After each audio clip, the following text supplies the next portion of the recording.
Hello, നമസ്കാരം. എൻ്റെ പേര് ഷഫീഖ് ഹാഷിം.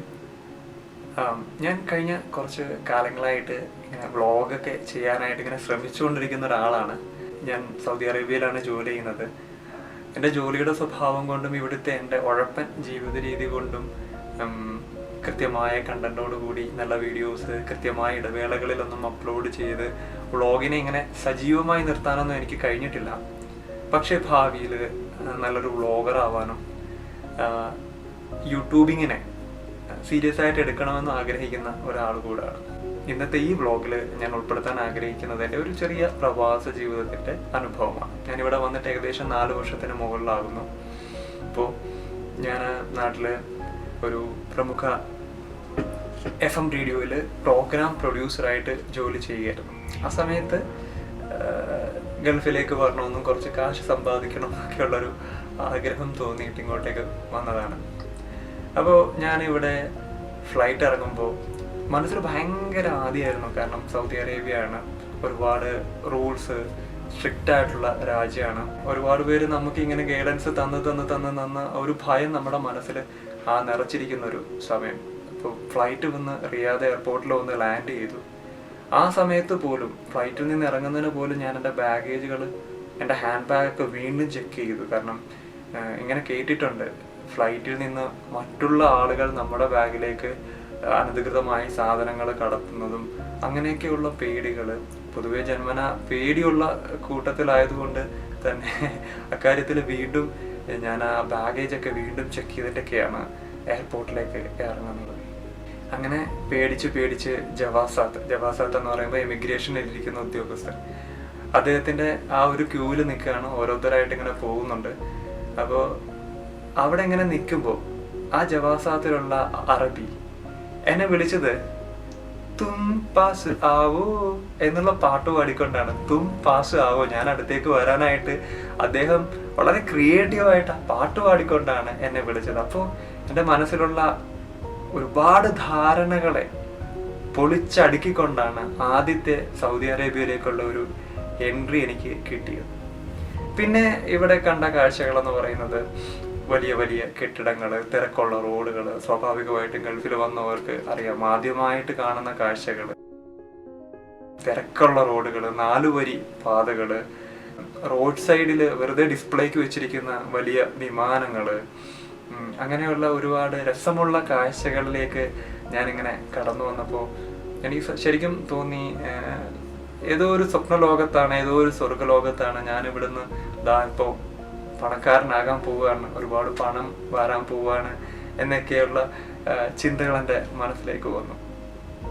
അങ്ങനെയാണ് സൗദി ജീവിതം സ്റ്റാർട്ട് ചെയ്യുന്നത്.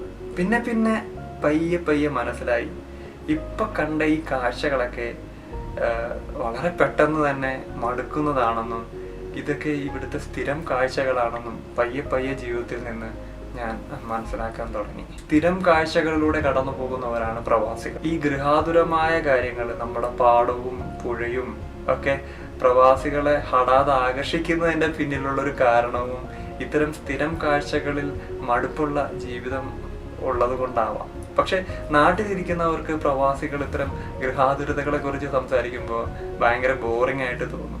പക്ഷെ ഈ നാട്ടിലുള്ളവർ ഒരിക്കൽ ഈ ഗൾഫിൽ വന്ന് ഇവിടുത്തെ ജീവിതവുമായിട്ട് യൂഷ്വൽ ആകുമ്പോൾ അവർക്കത് മനസ്സിലാവും എന്തുകൊണ്ടാണ് പ്രവാസികൾ ഗൃഹാതുരതയെക്കുറിച്ചും നാടിൻ്റെ പച്ചപ്പിനെയും ഹരിതാപയെ കുറിച്ചൊക്കെ ഇത്ര കാര്യമായിട്ട് സംസാരിക്കുന്നതെന്ന് പിന്നീട് മനസ്സിലാവുന്നതാണ്. എന്നെ സ്ട്രൈക്ക് ചെയ്ത ആദ്യത്തെ പ്രവാസ അനുഭവത്തിലേക്ക് ഞാൻ കിടക്കുകയാണ്.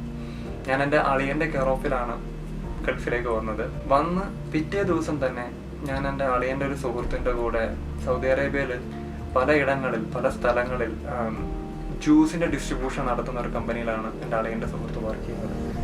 അപ്പോൾ ആ കമ്പനിയിലേക്ക് ജോലി ചെയ്യണം എന്നുള്ള ആഗ്രഹത്തോടു കൂടിയാണ് ഞാൻ വരുന്നത്. അപ്പോൾ ആ ജോലികളൊക്കെ പഠിക്കുന്നതിൻ്റെ ഭാഗമായിട്ട് അദ്ദേഹത്തിൻ്റെ കൂടെ ഞാൻ പിറ്റേ ദിവസം രാവിലെ തന്നെ അദ്ദേഹത്തിൻ്റെ കൂടെ അദ്ദേഹത്തിൻ്റെ വാനിൽ ഞാൻ പോയി. ഒരുപാട് ദൂര സ്ഥലത്തേക്കാണ് പോകുന്നത്. അതായത് ദുബായ് ബോർഡർ വരെ നമ്മൾ പോകുന്നുണ്ട്. അതിൻ്റെ ദുബായ് ബോർഡറിൽ ഒരു ബത്ത എന്ന് പറഞ്ഞ സ്ഥലമുണ്ട്, അവിടെയാണ് നമ്മുടെ ലക്ഷ്യം. അങ്ങനെ പോകുമ്പോൾ ഈ സിറ്റി ലൈഫ് വിട്ട് മറ്റു ചില കാഴ്ചകളിലൂടെയാണ് ഞങ്ങൾ ഞാനും എൻ്റെ ആദ്യത്തെ കാഴ്ചാനുഭവങ്ങൾ പോയത്. മരുഭൂമികൾ, വരണ്ട പ്രദേശങ്ങൾ, ഇടയ്ക്കിടയ്ക്ക് കാണുന്ന ബക്കാലകൾ. ബക്കാല എന്ന് പറയുമ്പോൾ ചെറിയ ചെറിയ ഷോപ്പുകൾ, ഗ്രോസറി ഷോപ്പുകൾക്ക് ബക്കാല എന്നാണ് പറയുന്നത്. അവിടെയും മനുഷ്യര് ജീവിക്കുന്നുണ്ട്. ഇത്രയും വിപരീതമായ സാഹചര്യത്തിൽ പോലും കാശുണ്ടാക്കാനുള്ള അല്ലെങ്കിൽ ജീവിക്കാനുള്ള ആ മനുഷ്യന്റെ ആ ഒരു ആഗ്രഹത്തെ, കടല് കടന്നു വന്ന പ്രവാസിയുടെ ഒരു ആഗ്രഹത്തെ എന്താ പറയുക, അത്ഭുതത്തോടെയാണ് ഞാൻ കണ്ടത്. അങ്ങനെ ഇടയ്ക്കിടയ്ക്ക് ബക്കാലകളിൽ ഈ ഷോപ്പുകളിൽ നിർത്തുന്നുണ്ട്. അപ്പോൾ അവിടെ അവരെ കൊണ്ട് നമ്മൾ ജ്യൂസ് എടുപ്പിക്കണം, ജ്യൂസിന്റെ കാർട്ടനുകൾ അവരെ കൊണ്ട് ഓർഡർ എടുപ്പിക്കണം. അതിനു വേണ്ടിയിട്ട് ഒത്തിരി സംസാരിക്കേണ്ടതായിട്ടും ഒത്തിരി കൺവിൻസ് ചെയ്യേണ്ടതായിട്ടൊക്കെ വരുന്നുണ്ട്. ഇപ്പോൾ അറബിയിലാണ് അദ്ദേഹം ഇതൊക്കെ സംസാരിക്കുന്നത്. അപ്പോൾ ഇതൊക്കെ ഞാനിങ്ങനെ ആലോചിക്കുകയാണ്, എനിക്ക് ഇങ്ങനത്തെ അറബി സംസാരിക്കാൻ പറ്റുമോ, ഇവരിങ്ങനെ വാചകത്തിൽ അടിച്ചിടാൻ പറ്റുമോ എന്നൊക്കെയുള്ള കാര്യങ്ങൾ എൻ്റെ മനസ്സിലിങ്ങനെ ആശങ്കയായിട്ട് വരുന്നുണ്ട്. അപ്പോൾ എൻ്റെ അളിയൻ്റെ സുഹൃത്ത് വളരെ ഭംഗിയായിട്ട് ഇത് ചെയ്യുന്നുണ്ട്. വളരെ നല്ല ഫ്ലുവൻ്റ് അറബിയിൽ കടക്കാരന് കാര്യങ്ങൾ പറഞ്ഞ് അവിടെ കാർട്ടനുകൾ എടുപ്പിച്ച് കാശ് വാങ്ങി പോവുകയാണ്. അങ്ങനെ നമ്മൾ ബത്ത എത്തി, അവിടം വരെ. ബത്ത എന്ന് പറയുമ്പോൾ ദുബായ് ബോർഡറിലുള്ള ബത്ത എത്തി, ജ്യൂസൊക്കെ ഡിസ്ട്രിബ്യൂട്ട് ചെയ്തു. അപ്പോഴും എൻ്റെ മനസ്സിലുള്ളൊരു ആശങ്ക, പുതിയ തുടക്കക്കാരനായ എനിക്ക് ഇത് ചെയ്യാൻ കഴിയുമോ എന്നുള്ളൊരു പേടി തന്നെയാണ്. അങ്ങനെ നമ്മൾ അവിടുന്ന് തിരിക്കുമ്പോൾ ഏകദേശം വൈകുന്നേരം ആയിട്ടുണ്ട്. വൈകുന്നേരം അപ്പോൾ മരുഭൂമിയിലെ സൂര്യാസ്തമയം, അതൊരു ആദ്യത്തെ മറ്റൊരു കാഴ്ചയായിരുന്നു. വളരെ മനോഹരമാണ് മരുഭൂമിയിലെ സൂര്യാസ്തമയം. ആ ഒരു റെഡ് സൂര്യനെ, റെഡ് സണ്ണിനെ നമുക്ക് വളരെ ക്ലോസ് ആയിട്ട് കാണാൻ പറ്റും. മണ്ണിന്റെ കൂട്ടങ്ങളിലേക്ക്, മണൽക്കൂട്ടങ്ങളിലേക്ക് താന്ന് പോകുന്നു. ഇതിനു മുമ്പ് നമ്മൾ കണ്ടിട്ടുള്ളത് സൂര്യൻ കടലിലേക്ക് താന്നു പോകുന്നതാണ്. ഇവിടെ മരുഭൂമിയിലേക്ക് താന്നു പോകുന്ന സൂര്യനെയൊക്കെ കണ്ടുകൊണ്ട് നമ്മളങ്ങനെ യാത്ര തുടരുന്നു. അങ്ങനെ ഞങ്ങളുടെ യാത്ര തുടരുകയാണ്. ഇതിനിടയ്ക്ക് ഭക്ഷണം കഴിക്കേണ്ട സമയം, ഒരു രാത്രി ഏകദേശം ഒരു 8-8:30 മണിയായപ്പോൾ നമ്മളൊരു പെട്രോൾ പമ്പിനോട് ചേർന്നുള്ള ഹോട്ടലിൽ നിന്ന് ഭക്ഷണം കഴിച്ചു. ഇവിടെ യാത്രകളുടെ ഹബ്ബുകൾ, ഇടത്താവളങ്ങൾ എന്ന് പറയുന്നത് പെട്രോൾ പമ്പുകളാണ്. മരുഭൂമി യാത്രകളിൽ കുറേ ദൂരങ്ങൾ കൂടുമ്പോൾ ഒരു പെട്രോൾ പമ്പ് ഉണ്ടാവും. ആ പെട്രോൾ പമ്പിനോട് ചേർന്ന് എല്ലാവിധ സജ്ജീകരണങ്ങളും കാണും. ഷോപ്പുകൾ കാണും, ഹോട്ടലുകൾ കാണും, മറ്റ് ബാത്റൂം ഫെസിലിറ്റീസുകൾ കാണും. അപ്പോൾ പെട്രോൾ പമ്പുകളാണ് ഇങ്ങനെയുള്ള കാര്യങ്ങൾക്ക്, ഇങ്ങനെയുള്ള ദൂരയാത്രകളിൽ നമ്മൾ ആശ്രയിക്കുന്നത്. അപ്പോൾ അവിടുന്ന് ഭക്ഷണം കഴിച്ച് വീണ്ടും നമ്മൾ യാത്ര തുടരുകയാണ്. മരുഭൂമിയിലൂടെയുള്ള യാത്ര, രാത്രി യാത്ര. ഇത് എൻ്റെ പുതിയ അനുഭവങ്ങളും കാഴ്ചകളുമായി ആയതുകൊണ്ട് തന്നെ ഞാൻ ഒരുപാട് എൻജോയ് ചെയ്തിരിക്കുകയാണ്. ഇപ്പോൾ കുറച്ച് കഴിഞ്ഞപ്പോൾ ഈ റോഡ് വൺ വേ എന്നുള്ളത് മാറി ഒരു റോഡിൽ നിന്ന് തന്നെ 2 ദിശയിലൂടെയും വണ്ടി പോകുന്ന ഒരു സ്ഥലമെത്തി. അപ്പോൾ ആ റോഡ് കുറച്ച് അപകടം പിടിച്ച റോഡാണ്. കാരണം നമ്മുടെ ഓപ്പോസിറ്റ് വലിയ ട്രെയിലറുകൾ പാഞ്ഞു പോകും. അപ്പോൾ കുറച്ച് സ്പേസേ ഉണ്ടാവുള്ളൂ. അങ്ങനെയുള്ള റോഡിൽ കൂടെയാണ് നമ്മൾ പൊയ്ക്കൊണ്ടിരിക്കുന്നത്. അപ്പോൾ പെട്ടെന്ന് നമ്മൾ പൊയ്ക്കൊണ്ടിരിക്കുന്ന വാനിന്റെ ബാക്കിൽ നിന്ന് കടകടാന്ന് ഒരു ശബ്ദം കേട്ടു തുടങ്ങി.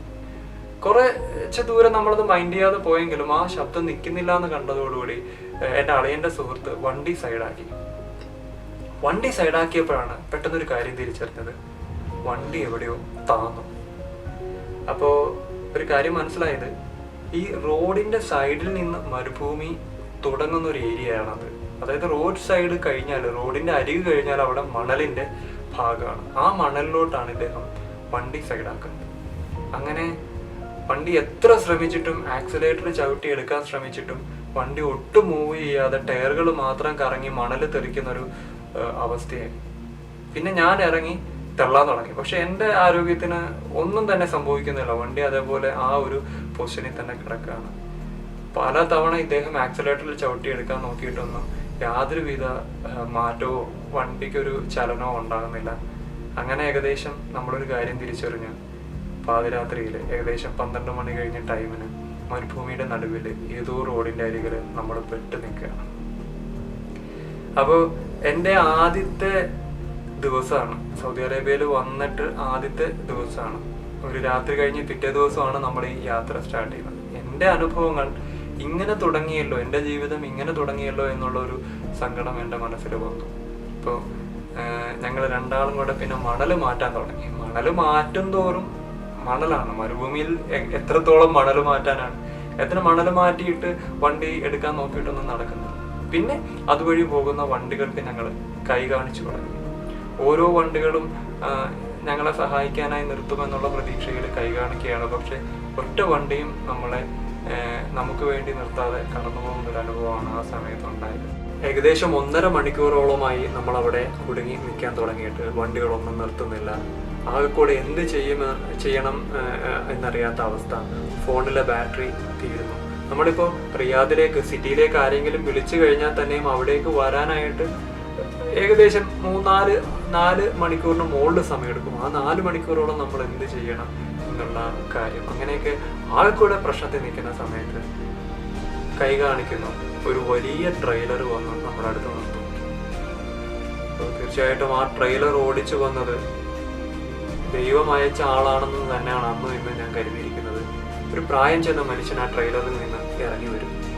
അപ്പോഴാണ് ആ ട്രെയിലറിന്റെ വെളിച്ചത്തിൽ നിന്നാണ് നമ്മൾ നിൽക്കുന്ന ആ ഒരു ഭൂപ്രദേശത്തിന്റെ ഏകദേശ ധാരണ നമുക്കുണ്ടാകുന്നത്.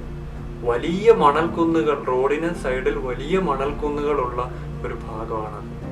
റോഡിന്റെ സൈഡിലേക്ക് വണ്ടി പോയാൽ ഉറപ്പായിട്ടും ആ മണലിന്റെ ആഴങ്ങളിലേക്ക് വണ്ടി താന്നു പോകും. അത്തരം ഒരു അവസ്ഥ ഉള്ള ഒരു സ്ഥലമാണ്. അപ്പൊ ഇദ്ദേഹം വരുന്നു, ഇദ്ദേഹം ഞങ്ങളോട് കാര്യങ്ങൾ ചോദിക്കുന്നു, ഞങ്ങൾ പറയുന്നു ഇങ്ങനെ കുടുങ്ങി നിൽക്കാണ്. പെട്ടെന്ന് ഇദ്ദേഹം ട്രെയിലറിലേക്ക് തന്നെ മടങ്ങിപ്പോയി.